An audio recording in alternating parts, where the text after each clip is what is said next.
பரிசுத்தர் பரிசுத்தர் பரிசுத்தர் என்று பரிசுத்த தூதர்களால் போற்றப்படும் பரமபிதாவே, ஆண்டவரே, மீண்டும் உம்முடைய பலத்த கிருபை இந்த வாரத்தின் மத்திய நாளின் புதன்கிழமையின் காலையின் பொழுதை காண்பதற்கு உம்முடைய கண்களிலே எங்கள் மீது அதிக கிருபை காட்டினீர். நன்றி ஆண்டவரே. வந்திருக்கின்ற எங்கள் ஒவ்வொருவரோடும் உம்முடைய வல்லமை தங்கி இந்த நாளை உம்முடைய பிரகாரங்களில் உமக்கு உகந்த நாளாக நாங்கள் ஆசரிக்க எங்களை உம்முடைய கரத்தில் ஒப்புக் கொடுக்கிறோம். உம்முடைய நல்ல வார்த்தைகள் எங்களை ஆட்கொண்டு அந்த வார்த்தையின்படி இந்த நாளை உம்முடைய பாதத்தில் அர்ப்பணிக்க எங்களை ஒப்புக் கொடுக்கிறோம். ஏற்றுக்கொள்ளும். மீட்பர் இயேசு கிறிஸ்துவின் நாமத்தில் ஜெபிக்கிறேன் நல்ல பிதாவே, ஆமென். அன்பு உடன் விசுவாச பிள்ளைகளே, கிறிஸ்து இயேசுவின் நாமத்தில் உங்களுக்கு இந்த மத்திய நாளின் புதன்கிழமையின் காலையின் வாழ்த்துக்களை அர்ப்பணம் செய்கிறேன். வந்திருக்கின்ற உங்கள் அனைவருக்கும் தேவ சமூகம் நம்மை ஆட்கொள்ளும்படி தேவ சமூகத்தில் நம்மை ஒப்புக் கொடுப்போம். இன்றைக்கு மீண்டும் மலர்கிற ஒரு அனுபவத்தை நம்முடைய வாழ்க்கையில் கிறிஸ்து இயேசுவின் வேத பகுதியிலிருந்து தியானிக்கப் போகிறோம். அந்த வேத பகுதி 1 பேதுரு 5வது அதிகாரம் 7, 8, 9 வசனங்களில் சொல்லப்பட்ட ஒரு சத்தியம். நீங்கள் எவ்வளவு மனம் நொந்து போனாலும், நீங்கள் எவ்வளவு துக்கத்தோடு இருந்தாலும், ஒருவேளை நீங்கள் தாங்க முடியாத அளவிற்கு உங்கள் மீது சுமை இருந்தாலும் அதை குறித்து நீங்கள் கவலைப்பட வேண்டாம் என்று நம் ஆண்டவர் சொல்லுகிறார்.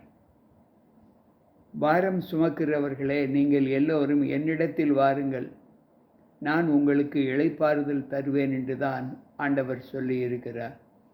மத்தேயு 11:28. இங்கு மேலும் அதை காட்டிலும் ஒருபடி அதிகமாக அவர் சொல்லுகிறார், அவர் உங்களை விசாரிக்கிறவரானபடியால் உங்கள் கவலைகளை எல்லாம் அவர் மீது வைத்து விடுங்கள் என்று சொல்லுகிறார். 1 பேதுரு 5:7. அவர் உங்களை விசாரிக்கிறவரானபடியால் உங்கள் கவலைகளை எல்லாம் அவர் மேல் வைத்து விடுங்கள் என்று சொல்லுகிறார். அன்பு பிள்ளைகளே, வாலிப பிராயத்தில் நுகத்தை சுமப்பது எளிது என்று வேதம் சொல்லுகிறது. அவருடைய பாரம் நம்மை லகுவாக்கும். அவரை சுமக்கிற சுமை நம்மை வேதனைப்படுத்தாது. ஏனென்றால் இங்கே 37வது சங்கீதம் 3வது வசனம் இப்படி சொல்லுகிறது, கர்த்தருடைய பாதையில் நடக்கிற நாம் எப்படி அவரை அணுக வேண்டும்? உன் வழியை கர்த்தருக்கு ஒப்புவி, அவர் மேல் நம்பிக்கையாயிரு, அவரே காரியத்தை வாய்க்க பண்ணுவார். உன் வழியை கர்த்தருக்கு ஒப்புவி, அவர் மீது நம்பிக்கையாயிரு, அவரே காரியத்தை வாய்க்க பண்ணுவார். நீ எந்த சுமையையும் நீ சுமக்க தேவையில்லை. நான் உனக்கு சுமைதாங்கி கல்லாக இருக்கிறேன், உன் பாரத்தை என் மீது வைத்து விடு என்று நம் ஆண்டவர் சொல்லுகிறார். 55வது சங்கீதம் 22வது வசனம் இப்படி சொல்லுகிறது, கர்த்தர் மேல் உன் பாரத்தை வைத்து விடு, அவர் உன்னை ஆதரிப்பார். நீதிமானை ஒருபோதும் தள்ளாட ஒட்டார் என்று சொல்லுகிறார். கர்த்தர் மீது உன் பாரத்தை வைத்து விடு, அவர் உன்னை ஆதரிப்பார். நீதிமானை ஒருபோதும் தள்ளாட ஒட்டார் என்று சொல்லுகிறார். மேலும் எபிரேயரின் புஸ்தகத்தை நாம் வாசிக்கும்போது அங்கு 13வது அதிகாரம் 5வது வசனத்திலே அவர் சொல்லுகிறார், நீங்கள் பண ஆசை இல்லாதவர்களாய் நடந்து உங்களுக்கு இருக்கிறவைகளை போதுமென்று எண்ணுங்கள். நான் உன்னை விட்டு விலகுவதும் இல்லை, உன்னை கைவிடுவதும் இல்லை என்று சொல்லுகிறார். அன்பு பிள்ளைகளே, ஒரு மனிதனுக்கு பணம் எவ்வளவு அவசியம் என்பதை நாம் எல்லோரும் அறிவோம். பணம் எல்லாவற்றுக்கும் உதவும் என்று பிரசங்கின் புஸ்தகத்திலே நாம் வாசிக்கிறோம் 10:19. ஆனால் இந்த ஆசை, பணத்துக்குரிய ஆசை ஒரு மனிதனை சகல கவலைகளுக்கும் உள்ளாக்கும் என்பதை நாம் ஒரு நாளும் மறந்துவிடக்கூடாது. உனக்கு எது இருக்கிறதோ அதை வைத்து வாழ்க்கையில் ரம்மியமாய் இருக்க கற்றுக்கொள்ள வேண்டும். எதை ஆண்டவர் நமக்கு கொடுத்தாரோ அனுபவிப்பதற்கு அது போதும். அவரை நம்புகிற பிள்ளைகள் ஒவ்வொரு நாளும் அவரால் தேற்றப்படுவார்கள் என்று வேதம் சொல்லுகிறது. இன்றைக்கு நம்முடைய வாழ்க்கையில் நாம் சற்று யோசித்து பார்க்கக்கூடிய ஒரு சம்பவம் என்ன என்றால், நமக்கு இருக்கக்கூடிய இந்த இக்கட்டான உலகத்தின் காலகட்டங்களிலே நாம் மற்றவர்களை பார்க்கும்போதெல்லாம் சில நேரங்களில் நம்முடைய இயலாமையை குறித்து நாம் வருத்தப்படக்கூடிய சம்பவங்கள் நமக்குள்ளாக எழும்பும். ஆனால் அதையெல்லாம் ஆண்டவர் என் மீது வைத்து விடுங்கள் என்று சொல்லுகிறார். நான் உன்னை திக்கற்றவனாக விடேன் என்று சொல்லுகிறார். லூக்கா நற்செய்தி நூல் 21வது அதிகாரம் 34வது வசனம் இப்படி சொல்லுகிறது: உங்கள் இருதயங்கள் பெரும் திண்டியினாலும் வெறியினாலும் லௌகிக கவலைகளினாலும் பாரமாய் இராதபடிக்கு நீங்கள் நினையாத நேரத்தில் அந்த நாள் உங்கள் மேல் வராதபடிக்கும் எச்சரிக்கையாயிருங்க. உங்கள் இருதயங்கள் பெரும் திண்டியினாலும் வெறியினாலும் லௌகிக கவலைகளினாலும் இருக்கக்கூடாது என்று சொல்லுகிறார். அன்பு பிள்ளைகளே, நமக்கு இருக்கக்கூடிய சூழ்நிலையில் மற்றவர்களை நாம் பார்க்கும்போதெல்லாம், அவர்களுக்கு முன்பாக நாம் கீழானவர்களாக காணப்படும் போதெல்லாம் நம்முடைய இருதயம் பலவித தப்பான எண்ணத்தை நமக்குள்ளாக உருவாக்கி கொள்ளும். அதை வேதம் என்ன சொல்லுகிறது என்றால், அந்த பாரத்தை என் மீது வைத்துவிடு என்று ஆண்டவர் சொல்லுகிறார். யோபுவின் புஸ்தகத்திலே நாம் 1வது அதிகாரம் 7வது வசனத்தை நாம் வாசிப்போம் என்றால், எல்லோரும் அறிந்த ஒரு வசனம்தான். சத்துரு யோபுவை குறித்து அவனுடைய உடைமைகளை எப்படி எடுத்துக்கொண்டான் என்பதை குறித்து நாம் எல்லோரும் நன்கு அறிவோம். அந்த சமயம் ஆண்டவர் சாத்தானை பார்த்து, நீ எங்கிருந்து வருகிறாய் என்று கேட்கிறார். சாத்தான் கர்த்தருக்கு பிரியமாக, நான் பூமியெங்கும் உலாவி அதில் சுற்றித் திரிந்து வருகிறேன் என்று சொல்லுகிறார். அவனுடைய வேலையே பூமி எங்கும் உலாவுவது. யாரையெல்லாம் எப்படி வசப்படுத்தி அவனுடைய வலைக்குள் விழச் செய்ய வேண்டுமோ அதையெல்லாம் அவன் செய்வான் என்று ஆண்டவர் சொல்லுகிறார். மேலும் அவர் சொல்லுகிறார், 1 பேதுரு 5:8, நீங்கள் தெளிந்த புத்தியுள்ளவர்களாய் இருங்கள், விழித்திருங்கள், ஏனெனில் கட்சிக்கிற சிங்கம் பிசாசானவன், எதிராளியாகிய பிசாசானவன் கட்சிக்கிற சிங்கம் இரை கவுகிறது போல எவனை விழுங்கலாமோ என்று சுற்றித் திரிகிறார். அவனுடைய பணியே எப்படி யோபுவை உளத்தள்ளினானோ, யோபுவை எப்படி சுற்றித் திரிந்தானோ அதை போல உங்களையும் சுற்றித் திரிவான், நீங்கள் எச்சரிக்கையாய் இருங்கள் என்று சொல்லுகிறார். அன்பு பிள்ளைகளே, பிசாசுக்கு எதிர்த்து நில்லுங்கள், அப்பொழுது அவன் உங்களை விட்டு ஓடிப்போவான் என்று சொல்லுகிற வார்த்தையை நாம் சற்று சிந்தித்து பார்த்தால், பிசாசுக்கு நம்மால் எதிர்த்து நிற்கக்கூடிய பலன் நாம் பெற்றிருக்கிறோமா? யோசித்து பார்ப்போம். பிசாசுக்கு எதிர்த்து நிற்கக்கூடிய பலத்தை நாம் பெற்றிருக்கிறோமா? கொர்நேலியுவை பார்த்து ஆண்டவர் சொல்லுகிறார், உனக்கு இருக்கிற பலத்தோடு போ, உன்னை அனுப்புகிறவர் நான் அல்லவா? உண்மை வலிமையற்றவன் என்று நீ எண்ணாதே. உனக்கு எதிராளி உன்னை காட்டிலும் பலமுள்ளவன் என்று நீ நினைக்காதே. ஏனென்றால் உன்னோடு இருக்கிறவர் நான் என்று ஆண்டவர் சொல்லுகிறார். எந்த கவலை வந்தாலும் சரி, எந்த சங்கடங்கள் வந்தாலும் சரி, அதை குறித்து கவலைப்பட வேண்டாம் என்று ஆண்டவர், உன் பாரத்தை என் மீது வைத்துவிடு, நான் உன்னை ஆதரிப்பேன், உனக்கு சகாயம் செய்வேன், உன்னை பாதுகாப்பேன் என்று சொல்லுகிறார்.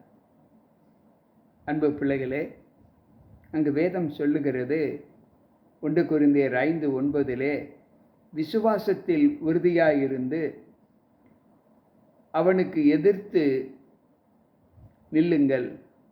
உலகத்தில் உள்ள உங்கள் சகோதரரிடத்திலே அப்படிப்பட்ட பாடுகள் நிறைவேறி வருகிறது என்று அறிந்திருக்கிறீர்களே. நீங்கள் விசுவாசத்தில் உறுதியாயிருந்து பிசாசுக்கு எதிர்த்து நில்லுங்கள். உலகத்தில் உங்களுடைய சகோதரர்களுக்குள்ளும் அப்படிப்பட்ட பாடுகள் நிலவி வருகிறது என்று அங்கு ஆண்டவர் சொல்லுகிறார். இந்த பாடுகளுக்கு நம்மை விலக்கி காத்து கொள்ள வேண்டும் என்றால் ஆண்டவர் ஒரு வழி வைத்திருக்கிறார்.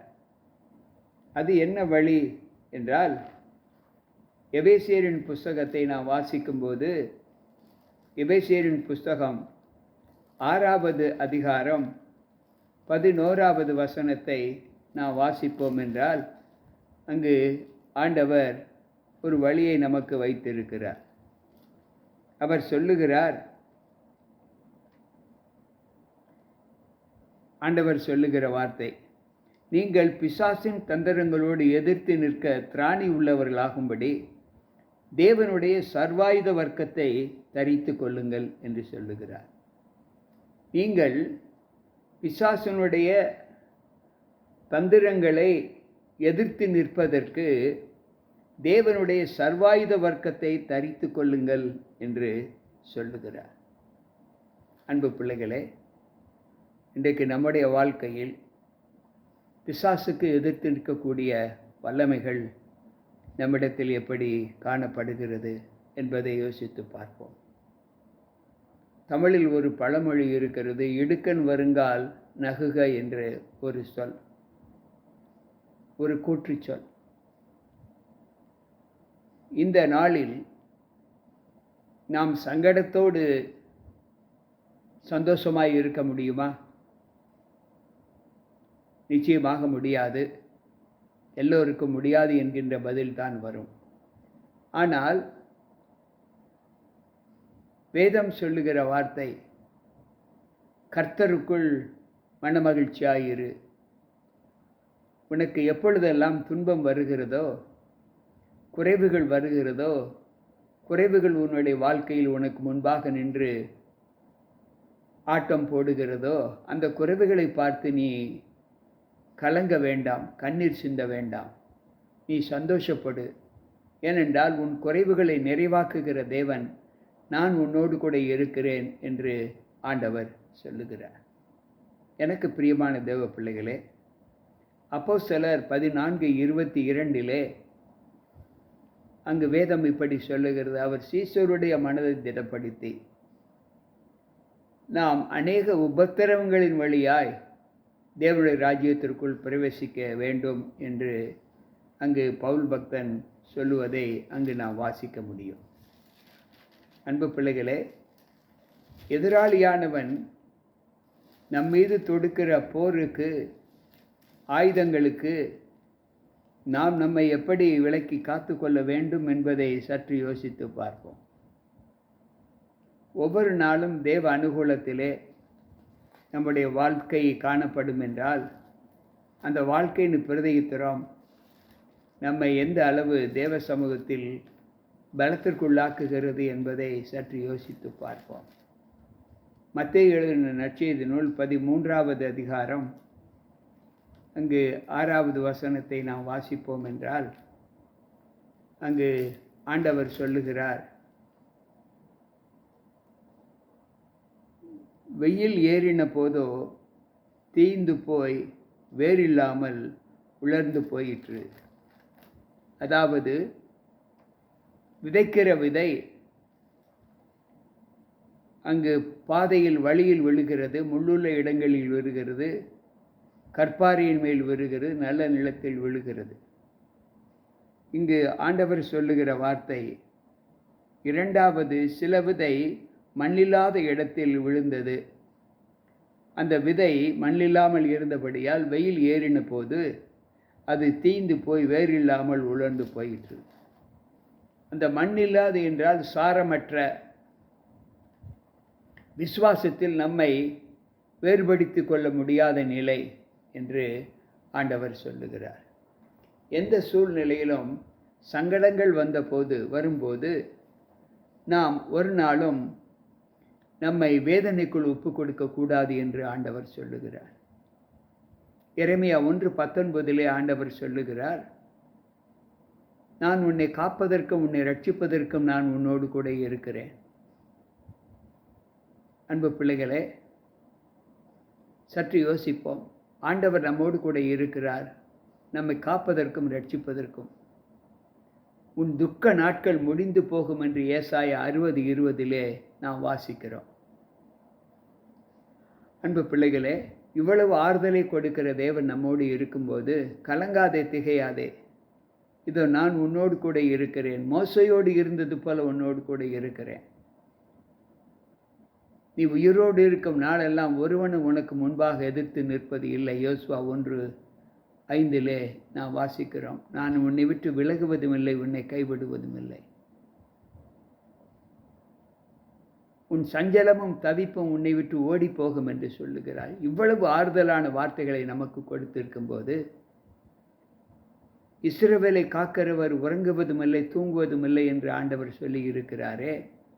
இவ்வளவு பாதுகாவலை நமக்கு கொடுத்திருக்கும் போது நாம் ஏன் கவலைப்பட வேண்டும்? எதிர்த்து நிற்பதற்கான பலத்தை, சர்வாயுத வர்க்கத்தை நாம் தரித்து கொள்ள வேண்டும் என்று ஆண்டவர் சொல்லுகிறாரே. அந்த சர்வாயுத வர்த்தம் என்னவென்றால்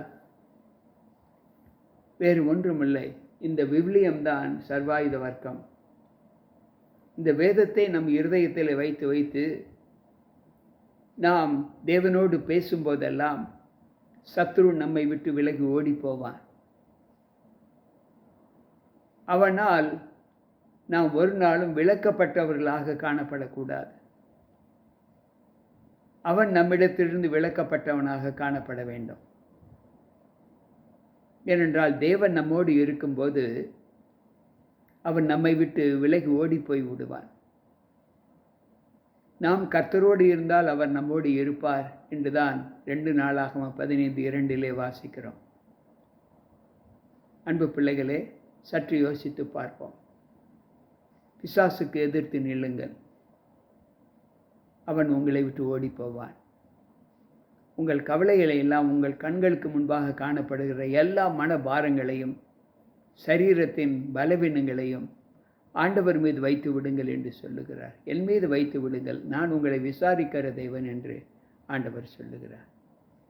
கேட்டுக்கொண்டிருக்கிற அன்பான தேவ பிள்ளைகளே, இந்த அனுபவத்திலே நம்முடைய வாழ்க்கை ஆண்டவருக்குள் இருந்து இனிமேலும் கவலை என்ற சொல்லுக்கு நாம் ஒரு முற்றுப்புள்ளி வைத்து, தேவன் நம்மை நேசிக்கிறார், காப்பாற்றுகிறார், நம்மோடு கூட வருகிறார் என்கின்ற அந்த ஆதரவு கோலை நாம் பிடித்து, நாம் தள்ளாடுகிற கால்களை உடையவர்களாக இருந்தாலும் அந்த ஆதரவு கோல் நம்மை நேர்மையாய் தள்ளாடாதபடி நம்முடைய கால்களுக்கு பலத்தை கொடுத்து அதில் நடப்பதற்கான ஆசீர்வாதத்தை தேவன் கொடுக்கும்படி ஜெபிப்போமா? அன்பு ஆண்டவரே, இன்றைக்கு உங்களுடைய வார்த்தைகளை நாங்கள் கேட்டபோது எங்களுக்குள் இருக்கும் அந்த பலவீனங்களை நாங்கள் அறிந்து, அந்த பலவீனத்திலிருந்து நாங்கள் விடுதலை பெற உங்களுடைய வார்த்தைகளை எங்களை பலப்படுத்துகிறதற்காய் ஸ்தோத்திரம். இன்று கேட்ட இந்த சத்துவமுள்ள வார்த்தைகள் எங்களுடைய ஆவிக்குரிய வாழ்க்கையில் மிகுந்த பலத்தை கொடுத்து, சத்துருவுக்கு எதிர்த்து நிற்கிற பிள்ளைகளாய் எங்களை உம்முடைய கரத்தில் ஒப்பு கொடுக்க, உம்முடைய பரிசுத்த வல்லமையை எங்களுக்கு தந்தரல வேண்டும் என்று உம்முடைய கரத்தில் ஒப்பு கொடுக்கிறோம். வந்திருக்கின்ற ஒவ்வொரு பிள்ளைகளோடு உம்முடைய கிருபை இருக்கட்டும். மீட்பர் இயேசு கிறிஸ்துவின் நாமத்தில் ஜெபிக்கிறேன் நல்ல பிதாவே, ஆமென். அன்பு பிள்ளைகளே, கேட்ட வார்த்தைகள் விசுவாச வாழ்க்கை நமக்கு பலன் கொடுக்கும் என்று கர்த்தருக்குள் நம்புகிறோம். மீண்டும் நாளை சந்திப்போம். உங்கள் போதகர் ஜி.கே. ராபர்ட். கர்த்தர் நம்மோடு இருப்பாராக. ஆமென்.